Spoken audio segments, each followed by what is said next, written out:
Allez, on s'installe ici, Iman. Bonjour à toutes et tous. Bonjour. Je vous présente Iman Benbarek, gynécologue obstétricienne du collège de Pums.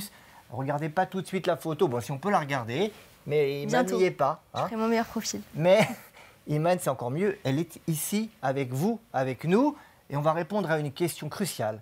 Est-ce qu'on peut tomber enceinte alors qu'on n'a pas de règles? Oui, non, peut-être? On en parle? Bon, allez, on va voir ça ensemble.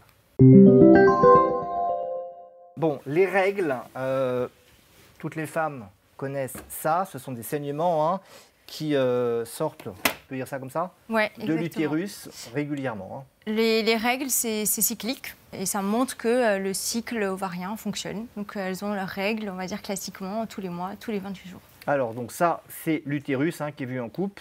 C'est ça la muqueuse utérine. Il y a plein de petites choses qui montrent des pathologies, mais Ouais. imaginons juste l'utérus. On imagine l'utérus, ce qui est rouge avec les petites stries là, c'est le muscle de l'utérus. Et à l'intérieur, cette couche en rose clair, c'est la muqueuse utérine. Et c'est ça qui va tomber à chaque fois qu'on a un cycle et qui va provoquer les saignements. Donc ça, c'est le témoin que sur le plan hormonal, tout fonctionne de A manière priori, ça va. normale.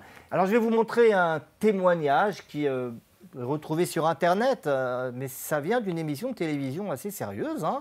Cette femme témoigne dans cette émission, elle dit « J'ai été 3 fois maman sans avoir mes règles ». C'est-à-dire, elle dit « Je n'ai jamais eu mes règles et pourtant, j'ai été 3 fois maman ». Est-ce que ça, c'est possible? Alors c'est vrai que c'est perturbant parce que les règles témoignent d'une ovulation, mais elle a quand même dû ovuler au moins 3 fois pour pouvoir avoir 3 enfants. Donc, ça voudrait dire qu'on peut ovuler sans avoir eu jamais ses règles. Bon, c'est exceptionnel. Exactement. Mais on va comprendre ce que ça veut dire, ovulation, avoir ses règles avec cette figure-là que vous allez nous expliquer. C'est pas compliqué du tout, il y a plein de courbes de toutes les couleurs. Mais On va y revenir. voilà, on y va avec votre pédagogie légendaire. Alors, c'est parti. Donc, on va se concentrer sur cette première couche. On en a parlé tout à l'heure, c'est la petite couche rose très claire qui représente donc la muqueuse utérine qu'on appelle l'endomètre. C'est ce qui va tapisser la cavité de l'utérus. Et donc, le cycle, le fameux cycle ovarien, il commence en fait avec les règles. Le premier jour des règles, la muqueuse, on dit qu'elle desquame, elle tombe, elle part. Et donc, elle part avec ça du saigne. sang en fait. Elle part, elle met à nu en fait des petits vaisseaux et donc ça saigne. Et donc ça dure entre 5 et 6 jours. Et à la fin de ces règles, le cycle se poursuit. Donc on est à J6 du cycle.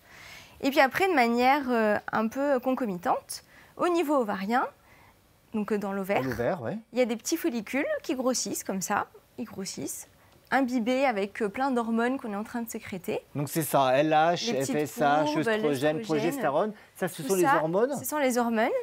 Et donc, plus on avance dans le cycle, puis le petit follicule qui a été sélectionné dès le départ du cycle, qui va donner en fait l'ovule qui va permettre la fécondation. Il y en a un qui est sélectionné. Il y en a un seul qui est sélectionné. Au début, il y en a plusieurs, mais il n'y en a qu'un seul qui prend le dessus et qui s'exprime comme étant « je vais C'est comme chez les humains en fait. Voilà, il y en a un dominant qui va devenir le follicule, l'ovule qui va sortir. Et donc, quand il sort de son follicule, dans le var, on appelle ça l'ovulation. Et donc c'est au moment où il y a des pics Exactement. de certaines hormones. Tout ça est concomitant. C'est le fameux pic de LH qui va faire qu'on ovule. Et donc, tout ça a lieu donc, à J14 de notre cycle. Et puis après, le cycle se poursuit.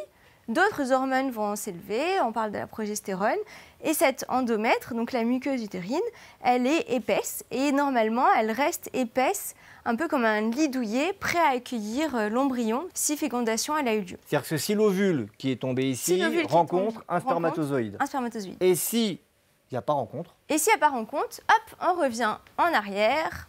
Et il y a saignement obligatoirement. Et il y a saignement obligatoirement. Donc parce que ouais. Ça correspond à cette chute d'hormones là qu'on a eue.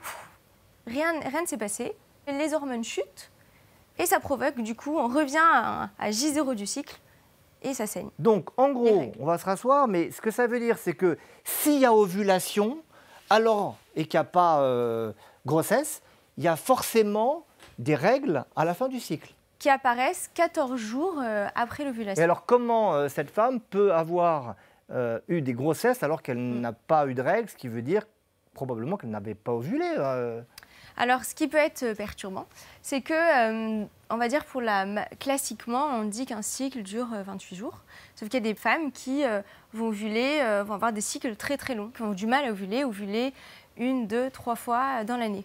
Ce qui veut dire que... Oui, on peut y aller, hein, on peut y aller. Il est beau ce schéma. Hein. Il est magnifique. Ça veut dire que c'est des patientes ils ont du mal à ovuler. Donc on est un peu tout le temps dans ce scénario-là. Et puis un jour, elles ovulent, mais elles ne le savent pas. Elles ovulent. Et elles tombent enceintes.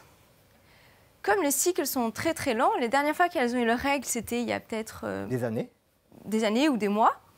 Et bien on se rend compte qu'elles tombent enceintes parce qu'il y a eu ovulation. Et comme elle est tombée enceinte, il n'y a pas eu de règles. Bon, alors ce que l'on comprend, c'est qu'en principe, s'il y a eu ovulation, c'est forcément suivi par des règles.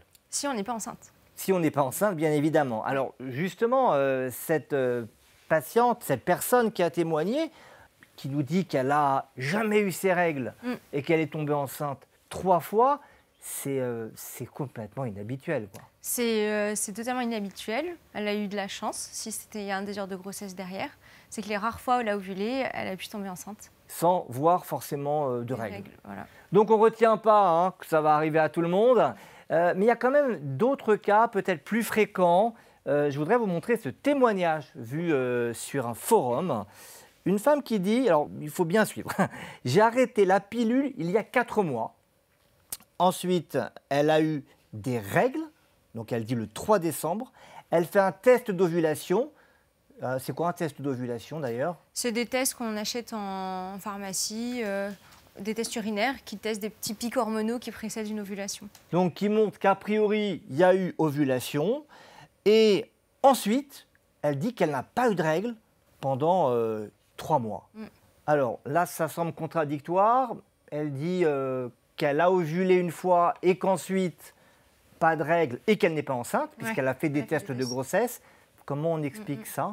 Tout n'est pas explicable, mais ça peut arriver qu'après l'arrêt d'une pilule, le cycle est un peu perturbé. On peut ne pas avoir des règles pendant quelques mois et après le cycle reprendra. En tout cas, si de base elle avait un cycle régulier, il n'y a pas de raison que le cycle ne reprenne pas quelques mois après l'arrêt de la pilule. Donc elle a ovulé peut-être une fois, puis après elle n'a pas ovulé pendant 3 mois, puis peut-être elle va réovuler la fois suivante. Voilà. Dernier cas aussi assez fréquent, c'est proche de la ménopause. Alors les femmes décrivent une irrégularité des règles. Des fois, il n'y a plus de règles pendant 3-4 mois. Est-ce que c'est un moment où on peut se dire, voilà, je ne vais pas tomber enceinte et donc se dire que si on ne veut pas de bébé, on peut arrêter la contraception? Ouais. Alors non, parce que tant qu'on n'est pas officiellement ménopausé, c'est-à-dire pas de règles pendant 1 an, donc 12 mois consécutifs, et on peut toujours ovuler avec des cycles qui vont être du coup très irréguliers, très longs. Mais elle peut toujours ovuler et donc tomber enceinte. Donc l'info à retenir, c'est de toujours garder une contraception, qu'elle soit mécanique ou même définitive. Ça peut être une ligature des trompes ou une contraception masculine. Mais en tout cas, s'il n'y a pas de désir de grossesse et qu'elle n'est toujours pas ménopausée, il faut toujours penser à une contraception. Le deuxième message à retenir, c'est que donc, si on n'a pas ces règles pendant quelques mois, ça ne veut pas dire que le mois suivant, on ne va pas ovuler et qu'on ne pourra pas tomber enceinte. Voilà. Merci beaucoup, Imane. Merci, Maurice. Merci à vous de nous avoir suivis. On vous rappelle le pari de PUMS, c'est le pari de vous aider à vivre mieux et plus longtemps en bonne santé.